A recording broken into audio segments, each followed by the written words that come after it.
धीरधैर्यम् श्रवणपटे यतिवरा महावाक्यजनार्दन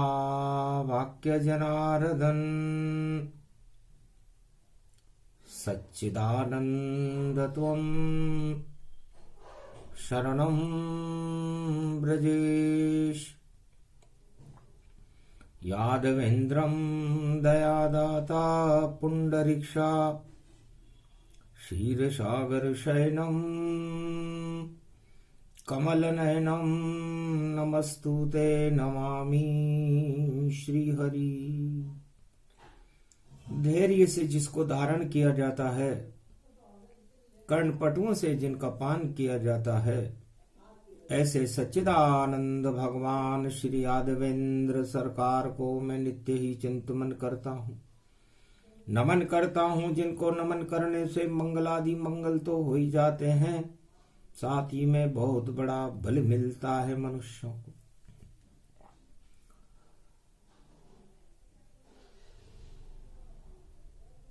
गुरुवार प्रतिभा पड़े और पड़े अगहन का मास, गीता भारत में प्रगटे हो अधर्म का नाश। सत्य प्रकाश होए जब भारी, कुरुक्षेत्र खड़े गिरधारी। जिनके हाथ सुदर्शन चक्र और चले चक्र तत्काल, और अधर्म और असत्य का हो जाता है काल। श्री कृष्ण भगवान और खड़े कुरुक्षेत्र मैदान। अर्जुन सुन रहा रथ में बैठ कर कलयुग गीता ज्ञान। कलयुग में भी अर्जुन भगवान कृष्ण के रथ में बैठकर गीता का ज्ञान सुन रहा है। भूत भविष्य वर्तमान, जो भूत भविष्य वर्तमान को बता दे वो वाणी है। वाणी पुस्तक से नहीं आती, वह तो हृदय राधिका रूप बने। और शक्ति जब श्री कृष्ण की हो तो गीता का ही स्वरूप बने। तो कलयुग गीता ज्ञान को और कहे कृष्ण भगवान, सत्य सत्य बतला दूं अर्जुन, और सत्य ही है भगवान। हे अर्जुन, सत्य और सत्ता के बीच में युद्ध हो रहा है। सतयुग में भी ऐसा ही हुआ। सत्य प्रहलाद था और सत्ता हिरण्यकश्यप थी। त्रेता में सत्य राम जी थे और सत्ता रावण थी। और द्वापर में सत्य भगवान कृष्ण है और सत्ता कुरुवंश की है। और कलयुग में फिर सत्य कल की भगवान बनकर खड़े हुए हैं और सत्ता अधर्म के साथ है। सारा जगत में जो भी करे अधर्म के काम, वह सब कौरव जानिए बोले कृष्ण भगवान। जो भी सत्ता सारे संसार में अधर्म का कार्य कर रही है वो कौरव समान है कलयुग में भी। और जो सत्य के साथ है वो अर्जुन के समान है और कृष्ण के समान है। तो सत्य कृष्ण को जानिए और सत्ता अधर्म समान। सत्य और सत्ता के बीच में महाभारत उसे मान। इसलिए महाभारत कब होता है? जब सत्य और सत्ता के बीच में गीता आ जाती है। गीता ज्ञान को कहते हैं। जो भी ज्ञान के साथ रहे उसके साथ भगवान रहे, और जो सत्ता के साथ रहे वह सब कौरव बलवान रहे। तो कौरव सत्ता जानिए और सत्य कृष्ण भगवान, अर्जुन तुझको दे रहे महाभारत में ज्ञान। तो भगवान कृष्ण कहते हैं आज गुरुवार का दिन है और गुरु अंधकार से प्रकाश में लाते हैं। गुरु कोई सा भी हो, नकली गुरु होगा तब भी वो ये थोड़ी कहेगा कि आप गलत काम करो। गुरु के आसन पर बैठने के बाद तो उसे यही कहना पड़ेगा, भाई अच्छे काम करो, चाहे नकली गुरु या असली गुरु। और गुरु तो एक ही बात कहे, और 8 मदों को त्यागो तुम, तब जाके तुम्हारे ठाठ रहे। अगर 8 मदों को अपनाओ तो हो जाओ शमशान। ये गीता का ज्ञान है, बोले कृष्ण भगवान। इसलिए भगवान कृष्ण जगत गुरु हैं। और गुरु सत्य होता है, क्योंकि सत्य रूप श्री कृष्ण है और सत्य कृष्ण भगवान। और सत्ता में कौरव खड़े भीष्म और द्रोण महान। तो वहां 2 गुरु और खड़े हुए हैं इस महाभारत के अंदर। द्वापर में हे अर्जुन 2 गुरु खड़े हुए हैं जो सत्ता के साथ हैं। तो गुरुओं को कभी सत्ता का साथ किसी युग में नहीं देना चाहिए। अगर देंगे सत्ता का साथ गुरु तो फिर अज्ञान वहां फैलना नहीं चाहिए। और महाभारत का कारण बन गए दोनों गुरु ही जान। गंगा पुत्र एक भीष्म है और एक द्रोणाचार्य गुरुमान। ये दोनों गुरु सत्ता के साथ हो गए, दुर्योधन का साथ देने लगे, जबकि तुम भी अर्जुन उनके शिष्य हो। उसी वंश में तुम्हारा जन्म है, लेकिन तुम्हारे साथ होने वाले अन्याय को इन दोनों गुरुओं ने नहीं देखा। इन्होंने अन्याय का साथ दिया। इसलिए गुरु जब चले चाल सत्ता के साथ साथ, खा जाती सत्ता देखो हर युग में मात मात। इसलिए गुरुओं को तो ज्ञान देना चाहिए, और चाहे कैसी भी सत्ता हो उसे दंड देना चाहिए। और यदि दंड से नहीं माने तो फिर उसे मनवाना चाहिए। ये गुरु का कर्तव्य है, उसे निभाना चाहिए। ये गीता का ज्ञान है। गुरु देते हैं ज्ञान, वह नहीं करते अधर्म का देखो कभी सम्मान। अधर्म का साथ कभी गुरु नहीं देते, वो तो धर्म का साथ देते हैं। और भगवान कृष्ण को बीच में यूं क्यों आना पड़ा इस गीता को लेकर के? क्योंकि द्वापर के सबसे बड़े गुरु द्रोणाचार्य और गंगा पुत्र भीष्म अधर्म का साथ दे रहे हैं, सत्ता का साथ दे रहे हैं। तो जो भी गुरु किसी भी युग में अधर्म और सत्ता के साथ रहे, कैसा भी राजा हो चारों युग में, सदा मात उसके ही हाथ रहे। वह गुरु मात खिला देते और देखो सत्ता बिगड़ जाती। जब गुरु ज्ञान नहीं दे सकते तो फिर वो सत्ता मात वहां खा जाती। तो जिस राजा को गुरु चाटुकारिता हमें मिलाए उस राजा की, वो राजा मात खाता है उस देश का, चाहे वो संसार में किसी भी देश का राजा हो। इसलिए राजा जोगी अग्नि जल इनकी उल्टी रीत, डर तो रीचे परशुराम ये थोड़ी पाले प्रीत। इसलिए गुरुओं को कभी भी सत्ता का साथ नहीं देना चाहिए, अधर्म का साथ नहीं देना चाहिए। यदि राजा सत्य के साथ हो तो देना चाहिए। तो गुरुओं को सत्ता के साथ कब जाना चाहिए? जब राजा सत्यवादी हो। और यदि राजा असत्यवादी हो तो किसी भी गुरु को उस सत्ता का साथ नहीं देना चाहिए। ये गीता बताती है। और महाभारत का कारण गुरु बनते हैं।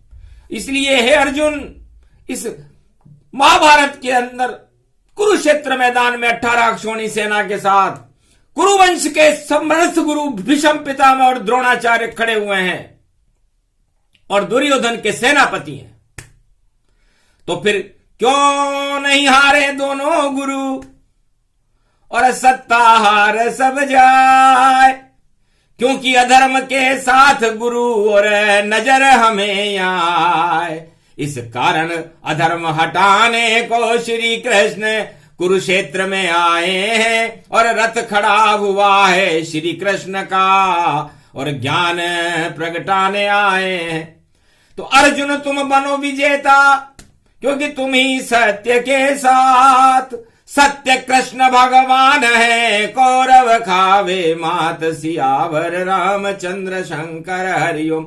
सारे विश्व की सेना देखो इस महाभारत में खड़ी हुई और 18 अक्षौणी सेना संपूर्ण विश्व की और लड़ने को आतुर खड़ी हुई और गुरु भी युद्ध की भाषा में और देखो मैदान में खड़े हुए और ज्ञान की भाषा नहीं है इनके अंदर, इसलिए हार के रूप में खड़े हुए। गुरु अज्ञानता की भाषा बोलने लगे, सत्ता का समर्थन करने लगे तो उस देश का ही पतन हो जाता है। इसलिए कुरुवंश इस समय महाभारत 5686 वर्ष पहले की घटना है, ये पतन के रास्ते पर खड़ा हुआ है, क्योंकि अंधा है धृतराष्ट्र राजा उसे मानो और उसको कुछ नहीं दिखता भैया पुत्र मोह में मानो। पुत्र मोह ही पाल लिया है और सबको अपने अंदर जान और सबको ही प्रलोभन दे रहा ये दुर्योधन पुत्र समान। उसका पुत्र दुर्योधन सारे संसार को सत्ता बचाने के लिए प्रलोभन देने में व्यस्त है। तो जो सत्ता चारों युगों में प्रलोभन देने के लिए संसार में आ जाए और सारे गुरु उनके साथ चले जाएं तो महाभारत होता है। राजहट, बालहट और नारीहट जब मिलते हैं तो महाभारत होता है। तो है अर्जुन, इस महाभारत को कोई रोक नहीं सकता, क्योंकि अधर्म धर्मस्य नास्ति, धर्मग्लानि भवति भारत पार्थ सर्वशक्तिदायकम वरदायकम। भगवान श्री कृष्ण वाच्य गीता सर्वशक्तिदायकम। मैं अधर्म का ही तो नाश करता हूं।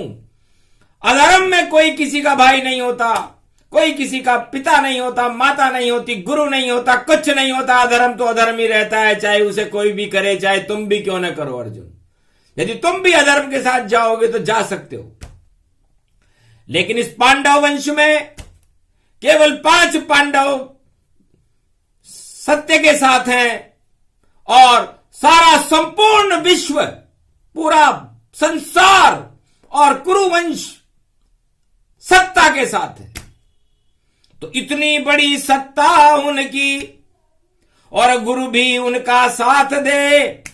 सेनापति हैं द्रोण भीष्म पितामह, और हम कहते हैं हम उनको मात ही दे, हम उनको मात दे देंगे चाहे वो कैसे भी गुरु हो, क्योंकि गुरु कभी अधर्म का देते नहीं है साथ। अगर साथ देंगे सत्ता के तो सत्ता खाएगी मात। इसलिए कौरव वंश का मात खाना लगभग तय है, क्योंकि गुरुओं में ज्ञान नहीं है और अज्ञानता की भाषा बोल रहे हैं भीष्म, जो गंगा पुत्र हैं। तुरंत गंगा पुत्र भीष्म को सेनापति का पद त्याग करके, कुरुवंश का मोह त्याग करके और दुर्योधन को सबक सिखाना चाहिए था जो उनका धर्म था, लेकिन उन्होंने इस धर्म को नहीं निभाया। इसलिए महाभारत।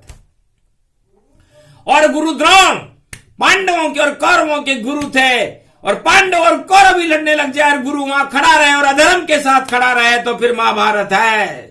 इसलिए महाभारत का कारण गुरु बन गए, सत्ता बन गई, और महाभारत को रोकने वाला वहां कोई नहीं है। 5 अक्षौणी सेना तुम्हारी तो औकात ही क्या है अर्जुन, एक पल में ही कुचल देंगे तुमको, इतने वह शक्तिशाली है। और देखो पांडवों तुम्हारे दोनों हाथ और नहीं शस्त्र यहां पर खाली है, और खाली हाथ से युद्ध करो तो कुछ भी जीत न पाओगे और कुचल दिए जाओगे सत्ता के षड्यंत्र में और शकुनी चाल चलाओगे। शकुनी जैसी चालें चल रही महाभारत के माय, हर तरफ ही षड्यंत्र है जिससे कोई नहीं बच पाए। हे अर्जुन, उस षड्यंत्र में मैं भी फंसूंगा, क्योंकि शांति का संदेश लेके वहां जाऊं, पर शांति उनमें देख नहीं मैं पाऊं। पच पकवानी और मुझे फिसलेंगे ताई, मुझे भी प्रलोभन दे रहे हैं कि हमारा 5 पकवान खाने आओ। कैसी सत्ता है ये भारत में, जो महाभारत काल के अंदर भगवान कृष्ण को प्रलोभन दे रही है कि आप हमारी मेजबानी स्वीकार करो, शांति का संदेश भी पढ़ लेंगे। लेकिन ये तो गहरी चाल है, उस चाल में जो फंस जाए और पैर फिसल गया कृष्ण का और निकल गए गति पाए। भगवान कृष्ण त्रिकालज्ञ हैं, बहुत भविष्य वर्तमान को जानते हैं, उसे ही तो गीता कहते हैं। तो वो फंसेंगे क्या, फंसा देंगे। और आखिर यही हुआ, सत्ता और सत्य के बीच में जब संघर्ष होता है उसे ही गीता कहते हैं। और गीता उस संघर्ष को ही समाप्त करके, उस अंधकार को ही समाप्त करके प्रकाश कर देती है, वही तो गीता है। चारों युगों में वेद प्रमाण बता रही है वाणी, ये कोई भाषण है नहीं, ये तो गीता का ज्ञान कलयुग में भी बोल रहे हैं। वाणी में कृष्ण भगवान सियावर रामचंद्र शंकर हरिओम। सत्ता तो प्रलोभन होती है, पर गुरु प्रलोभन में कभी नहीं जाते। गर कोई दे प्रलोभन तो उसको गुरु उनसे हटवाते। गुरु का काम क्या है? ऐसे गुरु हैं द्रोणाचार्य, ऐसे गुरु हैं भीष्म, जो प्रलोभनों में फंसे हुए हैं, कुरुवंश के मोहजाल में फंसे हुए हैं और उनको समर्थन दे रहे हैं। फिर उस भारत का क्या होगा? तो फिर भारत में मां शक्ति भगवान कृष्ण का उदय होगा और महाभारत होगा। तो राम रावण की लड़ाई से भी बड़ी लड़ाई महाभारत थी, जो 2 भाइयां आपस में लड़ रहे थे और गुरुओं ने उनको समझाने का काम नहीं किया। वरना वो दोनों गुरु चाहते तो इस महाभारत को समाप्त कर सकते थे। भगवान कृष्ण और गीता की कोई जरूरत ही नहीं थी। लेकिन गुरु किम कर्तव्य विमूढ़म सर्वशक्तिदायकम, इसलिए जब गुरु किम कर्तव्य विमूढ़ हो जाए और पक्षपात करने लगे और अधर्म का साथ देने लगे तो महाभारत होता है। गीता इसी की एक झलक है। झलक झलक और ललक ललक और पलक पलक में शाम, ऐसी शक्ति गीता की है बोले कृष्ण भगवान। अर्जुन तेरा कोई न भाई, कोई न तेरा गुरु यहां, कोई न तेरे यहां संबंधी, सब देखो स्वार्थ में फंसे यहां। स्वार्थ का ये जाल मकड़ी का, इस जाले को तोड़ो तुम, और ऐसी सत्ता ऐसे परिवार से और देखो मुख को मोड़ो तुम। युद्ध करो अर्जुन अब तुम और गांडीवधारी बन जाओ, काट दो इस मकड़ी के जाले को और प्रकाश तुम दिखलाओ। ये गीता का ज्ञान तुम्हें कलयुग में कृष्ण सुनाते हैं। अधर्म के साथ कभी कृष्ण चारों युग में नहीं जाते हैं। भगवान कृष्ण कभी भी किसी भी युग में अधर्म के साथ नहीं गए, धर्म के साथ रहे। और कलयुग में भी इस समय धर्म में ग्लानि है। धर्म कर्म कोई नहीं जाने, स्वार्थ में सब फंस गए माने। सारा संसार इस समय स्वार्थ में फंसा हुआ है और स्वार्थों के वशीभूत होकर वह अधर्म का भी साथ दे रहे हैं। चाहे कैसी भी सत्ता हो, अधर्म के साथ है। जब अधर्म के साथ है तो फिर धर्म की ग्लानि होगी कि नहीं होगी? और जब धर्म की ग्लानि होगी तो कल की भगवान आएंगे कि नहीं आएंगे? और फिर महाभारत में विजेता भारत बनेगा कि नहीं बनेगा? जैसे सारा जगत प्रलोभन में, केवल भारत है जगने में, और बाकी सब है सपने में। और देखो सपने भगने में, तो सपना देखते देखते भगा देंगे हम उनको। यह अगन का महीना है, गीता का ज्ञान है। और भगवान कृष्ण कभी किसी किताब से बोले तो फिर वो भगवान क्या हुए? वाणी यदि कोई किताब का सहारा ले, वही श्लोक बोले जो गीता में लिखे हुए हैं, वो उस समय लिखे हुए थे। हर पल हर क्षण बदल देता है और काल कर्म की गति की चाल, उसको टालने आते भैया हर युग में श्री नंद के लाल। नाम है उनका कृष्ण कलंकी और वही राम नरसिंह भगवान। जब जब धर्म की हानि होती भारत में आते भगवान। इसलिए कलयुग में भी धर्म की हानि है और हमें गीता बोलनी पड़ रही है। गीता सत्य के साथ है। तो है संसार वासियों, जो सत्य के साथ हो, भगवान के साथ हो, वो हमारे साथ रहे, और जो सत्ता के साथ हो, अधर्म के साथ हो, वो सत्ता के साथ रहे। हमें कोई घबराहट नहीं है, जैसा जिसका भाव रहे। अगर अधर्म अपनाना चाहो तो सब सत्ता के साथ रहे। तो सत्ता अधर्म के साथ ही रहती है हर युग में, चाहे किसी की भी हो, और धर्म हमेशा ईश्वर और सत्य के साथ रहता है। तो सारे भारत एक आदि सनातन देश है, और आदि सनातन होने से हमारी आदि प्रक्रियाएं हैं, और हम हमेशा भारत वाले सत्य के साथ रहते हैं। इसलिए भारत में तो अपने आप ही एक सिस्टम है, एक अपने आप ही एक चक्र है कि भारत कभी भी अधर्म के साथ नहीं जाता और अधर्म का साथ नहीं देता। और यदि कोई राजा अधर्म का साथ देने वाला भारत में आ भी जाए तो फिर भगवान प्रकट होकर के उस राजा को हटा देते हैं। इसलिए भारत में अधर्म होता ही नहीं है, और होए तो उसको हटाने के लिए भगवान आ जाते हैं। चारों युगों की चाल देख लो भारी, भारत में सारी सत्ता सत्य की सारी। भारत में तो सारी सत्ता है, सत्य को लेकर के आती है, और यदि वो असत्य करने लग जाए तो सस्पेंड हो जाता है, उस सत्ता को हटा दिया जाता है जो अधर्म का साथ दे। इसलिए भारत में सतयुग से और कलयुग तक अरबों बार सत्ताएं हट गईं, क्योंकि जिस सत्ता ने भी अधर्म का साथ दिया, भगवान ने उसको मात दिया, काट दिया उसको। तो अर्जुन, गीता का मूल ज्ञान, गीता की शक्ति, गीता की नींव, गीता का आधार सत्य और सत्ता ही है। महाभारत में सत्ता कौरव वंश के पास है, और महाभारत में सत्य पांडवों के साथ है। और इस संघर्ष के बीच में इस जो परिणाम आएगा वो धर्म का परिणाम आएगा, और धर्म का पलड़ा भारी होकर के धर्म ध्वजाएं भारत में लहराने लगेगी, और भारत में धर्मराज युधिष्ठिर का शासन होगा। यही भगवान कृष्ण को करना है, इसीलिए तुम्हें गीता सुनाई जा रही है। और ये कलयुग है, गुरुवार का दिन है, और इस समय प्रतिभा छाई हुई है। शुक्ल पक्ष की पहली प्रतिभा, ये गीता का ज्ञान। प्रतिभा में तो प्रकाश करेंगे देखो कृष्ण भगवान। जब एकादशी आवे मोक्षदा, वह गीता का ज्ञान। और नवंबर में आवेगी गीता जयंती जान। तो नवंबर में गीता जयंती आएगी। मोक्षदा एकादशी को गीता जयंती कहते हैं। इसलिए सारे भारत को मोक्ष की तरफ ले जाने का ज्ञान देना भगवान कृष्ण का कर्तव्य है, वाणी का भी धर्म है। तो अपने धर्म को निभा रही है कलयुग में ये वाणी, और गीता ज्ञान सुना रहे हैं कृष्ण भारत के, सुन लो सारे प्राणी। और पहली प्रतिभा उदय हुई है, और गुरुवार के साथ, और जगत गुरु श्री कृष्ण है, तो सब अधर्म सत्ता खाएगी मात। जितने भी अधर्म की सत्ताएं हैं सारे विश्व में, उनको मात खानी पड़ेगी। और मात खिलाने के लिए ही तो भगवान कृष्ण है, क्योंकि कलयुग में नहीं कोई गुरु समरथ गुरु दिखाए।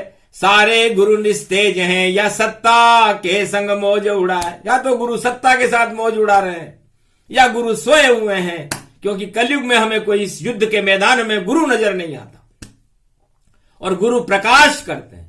तो जब प्रकाश ही नजर नहीं आता संसार में, तो फिर अंधकार ही तो मानेंगे। सारी सत्ताएं अंधकार में है। अब अंधकार में वो अपने आप को प्रकाशमान माने, तो अंधकार में तो चमगादड़ और जुगनू चमकते, उल्लू बोलते हैं। तो सोचो, जब अज्ञानता का अंधकार छा जाए तो चमगादड़, उल्लू और जुगनुओं की भरमार हो जाती है।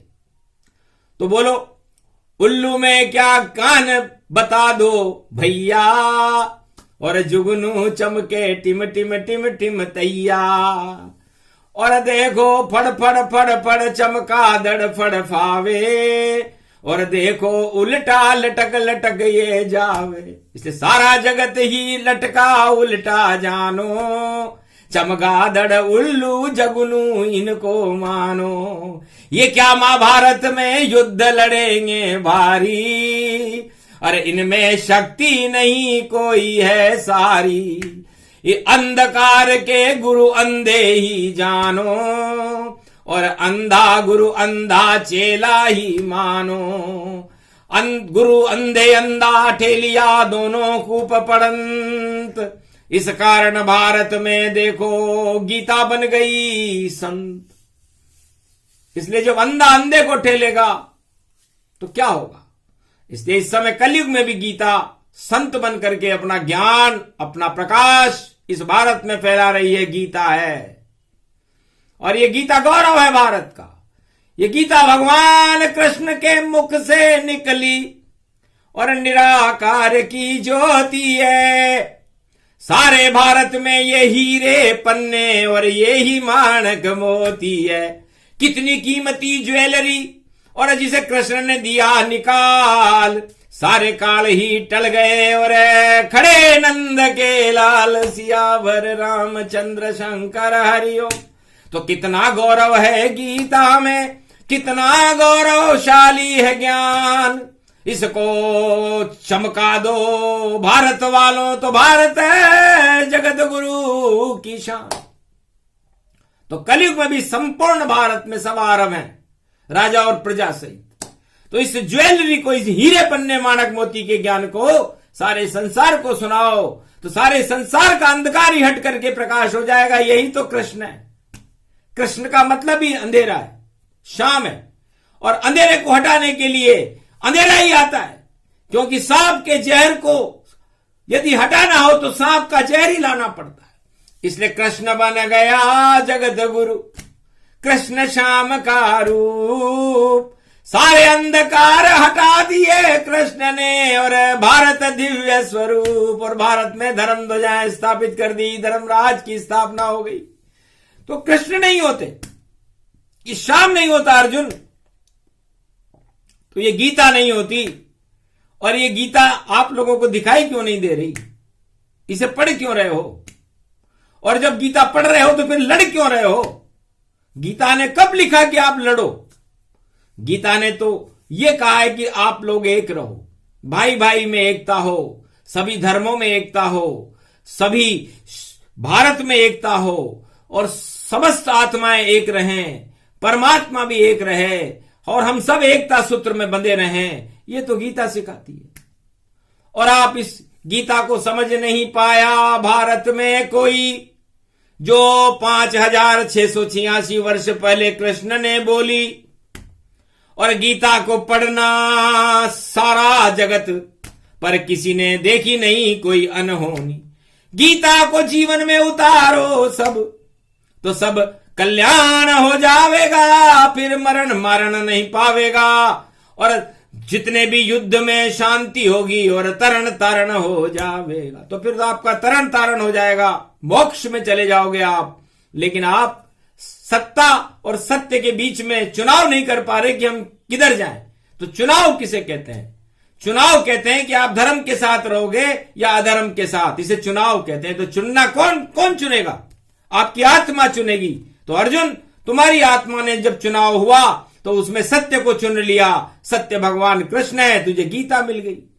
और कौरव वंश ने, और दोनों जगत गुरु भीष्म पितामह और द्रोणाचार्य और धृतराष्ट्र और दुर्योधन और 18 अक्षौणी सेना ने अधर्म और सत्ता को चुन लिया कि सत्ता ही सबसे बड़ी। छोटा सत्य ये जान, सत्ता ही भगवान है, बोले दुर्योधन मतिमान। दुर्योधन ने कहा सत्ता ही भगवान है, और सत्य को भी हम असत्य कर देंगे। वास्तव में सत्ता ऐसा कर सकती है। यदि सारी सत्ताएं मिलकर के ये कह दे कि ये भी अंधकार है और उस पर चुनाव हो जाए, तो उस अंधकार को वोट डल जाएंगे और उजाला होते हुए भी अंधकार विजेता हो जाएगा। ऐसा ही होता है संसार में चारों युगों में। हाँ में हाँ मिलानी पड़ती है सत्ता की, तो सत्ता की हाँ में हाँ नहीं मिलाना चाहिए। मिलाओ तो जब मिलाओ जब सत्य का प्रकाश करने के लिए वो सत्ता भारत में और सारे संसार में नेतृत्व कर रही है, तब तो हमें यहां मिलाना चाहिए। क्योंकि हम तो सत्य के साथ है, हम तो धर्म के साथ, अधर्म का कभी साथ न देंगे, बोले कृष्ण यदुनाथ। तो सत्य और सत्ता में होगा भारी संघर्ष, और सत्य की दौड़ेगी लहर और सत्य का फैलेगा हर्ष। तो कलयुग में भी सत्य और सत्ता का संघर्ष होगा, महाभारत उसे ही कहते हैं। और सत्य में हर्ष की लहरें दौड़ेगी और सत्य पराजित हो जाएगा। इसे गीता ज्ञान कहते हैं। अद्भुत गीता ज्ञान ये समझ सके नहीं कोई, अरे परम सत्ता भगवान कृष्ण है, वही अजर अमर होए। तो परम सत्ता किसके पास है बताओ? किसी राजा के पास है क्या इस मृत्यु लोक में परम सत्ता? तो परम स्वतंत्र न सिर पर कोई, और भाव करे इच्छा मन जोई। तो परम स्वतंत्र कौन है अर्जुन? मैं हूं। मैं ही ब्रह्म हूं, मैं ही अगन हूं, मैं ही चांद हूं, मैं ही सूरज हूं, मैं ही पीपल का वृक्ष हूं, मैं ही प्राण हूं, मैं ही मृत्यु हूं, मैं ही धर्म हूं, मैं ही अधर्म हूं, मैं ही कर्म हूं, मैं ही हिमालय हूं, मैं ही भारत हूं, और मैं ही संपूर्ण त्रिलोक हूं। तो फिर बताओ मेरे से बाहर कौन है? तो फिर कौन सी सत्ता के लिए तू डर रहा है युद्ध करने के लिए? ये सत्ताएं तो निस्तेज है, अधर्म के साथ खड़ी हुई हैं, उनके गुरु भी अधर्म के साथ उनके साथ खड़े हुए हैं। इसे सत्ता तो मेरी है इस पूरे त्रिलोक में, और मैं तेरे साथ खड़ा हूं, तो तू मेरी सत्ता के साथ में और कर दे दिव्य प्रकाश। अर्जुन उठा तू गांडीव कर दे इस सत्ता का नाश।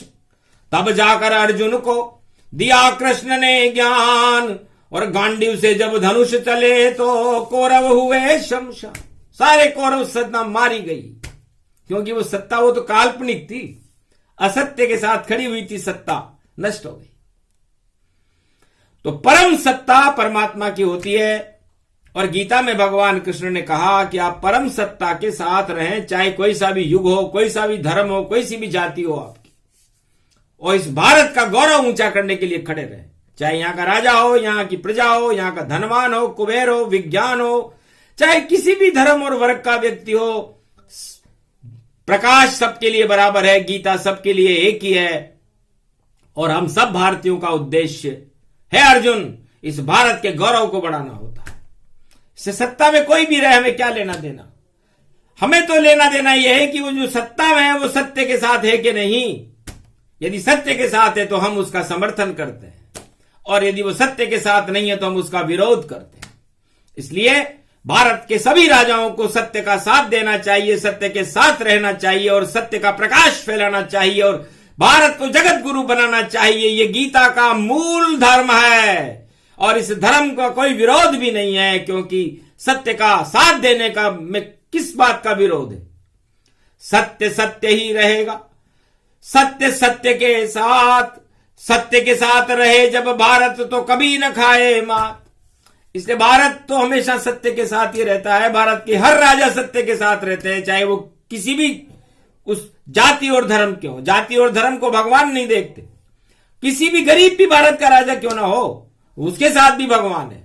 लेकिन जब तक है, जब तक वो सत्य का प्रकाश यहां पर फैलाएगा इस सत्ता में बैठकर, और यदि असत्य का फैलाना शुरू कर दिया तो वो सत्ता चली जाती है। और इसका वेद प्रमाण है, युगों से उठा करके देख लो। जिस भी सत्ता ने अधर्म का साथ दिया और सत्य का साथ छोड़ा, वो सत्ता चली गई, आगे भी चली जाएगी। चाहे कितनी भी ताकत लगा ले, कितनी भी योजनाएं बना ले, छल दल बल और साम दाम और दंड भेद गति पाए, वह सत्ता कभी नहीं चलती जो अधर्म में जाए। अधर्म से धन होता है 2, 5 और 7, तुलसी 12 वर्ष में जड़ा मूल से जात। अपने आप समाप्त हो जाती है, भगवान को तो आना भी नहीं पड़ता। इसलिए ये गीता का ज्ञान बड़ा महत्वपूर्ण है। गुरुवार को भगवान कृष्ण ने दिया है, कलयुग में दिया है। तो कलयुग में भारत के राजा और प्रजाओं को सत्य के साथ रहना चाहिए, और सत्ता का और अधर्म का त्याग कर देना चाहिए, क्योंकि सत्ता भी हो तो सत्य की हो, धर्म भी हो तो सत्य हो, ईश्वर शक्ति हो तो सत्य हो। तो सत्य का प्रकाश फैलाना ही गीता का मूल उद्देश्य है और संपूर्ण भारत की सत्ता में सत्य का प्रकाश कर देना ही गीता है।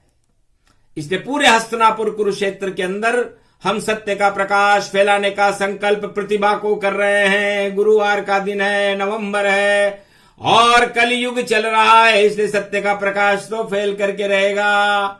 उसे कोई दुर्योधन सेना उस प्रकाश को रोक न पावेगी और ये प्रकाश फैलेगा कलयुग में और सारी सत्ता हट जावेगी। जो भी अधर्म की सत्ता जगत में उसका होगा नाश और श्री कृष्ण गीता के साथ में फैलाएंगे दिव्य प्रकाश। तो भारत में आज से ही फैले दिव्य प्रकाश। भारत तो सत्य का रूप है और उसके साथ कृष्ण प्रकाश। तो सत्यमेव जयते ये हमारे हिमालय के राज मुकुट पर लिखा हुआ है और हिमालय का राज मुकुट भगवान शिव के हाथ में है, उस पर लिखा हुआ है सत्यमेव जयते। यहां जयकार उसकी होगी जो सत्य को प्रकाशित करेगा, सत्य को प्रत्यारोपित करेगा, सत्य का प्रकाश फैलाएगा, सत्य की स्थापना करेगा। और जो अधर्म की स्थापना करेगा, अधर्म को फैलाएगा, हिंसा को फैलाएगा, आतंकवाद को फैलाएगा, तो फिर वह असत्य नष्ट हो जाएगा अपने आप सिस्टम में। तो भारत में लिखा हुआ है सत्यमेव जयते। किसी अदालत में जाकर देख लो, न्याय के ऊपर लिखा होगा सत्यमेव जयते। तो हर न्यायाधीश को, हर राजा को, हर प्रजा को, हर धनवान को सत्य का साथ दे करके और इस भारत का कि गौरव को ऊंचा करना चाहिए और भारत को विश्व का जगत गुरु बनाना चाहिए। यही तो गीता सिखाती है। और ये भगवान कृष्ण को कलयुग में दोबारा आना पड़ा सिखाने के लिए। वाणी से आए कृष्ण यहां सीधे कभी न आते हैं, सीधे आए थे द्वापर में जब अर्जुन को गीता सुनाते थे। तो इस समय तो वाणी के माध्यम से आए कृष्ण भगवान। गुरुवार नवंबर में दिया गीता का ज्ञान, ये गीता का ज्ञान है, सुने सुनाए कोई, गौरव उसमें प्रकट हो, सत्य प्रकट हो। सत्य प्रकट हो जाता है। इस प्रसंग को सुनने के बाद भारत के सभी राजा और प्रजा और धनपतियों के दिमाग में सत्य कौंधने लगता है, क्योंकि भगवान घर घर में जाते हैं क्या? भगवान तो अंतरिक्ष में गोलोक से शब्द बोलते हैं और वह शब्द अंतरिक्ष में बिखर जाते हैं और सारे त्रिलोक और सारे संसार के मस्तिष्क में, आत्माओं के अंदर अपने आप चले जाते हैं। तो आज से ही सारा संसार सत्य के बारे में सोचने लग गया। ये गीता का पहला बिंदु और पहली किरण हमने छोड़ी है। अभी तो मोक्षदा एकादशी तक हमें 10 किरणें और छोड़नी है, क्योंकि 11 जब वापक पड़े 2 तो 2 हो जाए। तो नवंबर से दिसंबर जब आएगा तब गीता जयंती पड़ेगी, मोक्षदा एकादशी। तो इतने तीर हम छोड़ेंगे अर्जुन कि भारत में ज्ञान का प्रकाश हो जाएगा, अज्ञानता नष्ट हो जाएगी और गीता का गौरव स्थापित करना ही तो गीता का धर्म है, भगवान का धर्म है, मानव का धर्म है। तो हम मानवता के साथ है, धर्म के साथ है और सत्य के साथ है। तो जो मनुष्य सत्य के साथ रहता है, धर्म के साथ रहता है, आत्मा की बात को मानता है, सत्य के साथ रहता है, भगवान उस पर कृपा करने में एक पल भी नहीं लगाते। इसलिए अर्जुन तुम विजेता हो और कौरव सेना पराजित है। तो आज से यह धर्म का पतन शुरू हो जाएगा और धर्म की जय जयकार होने लग जाएगी। ये प्रसंग गीता का सूक्ष्म सूक्ष्म ज्ञान वाणी ने सुना दिया। बोले कृष्ण भगवान। बोलो जय श्री कृष्ण, जय भारत माता।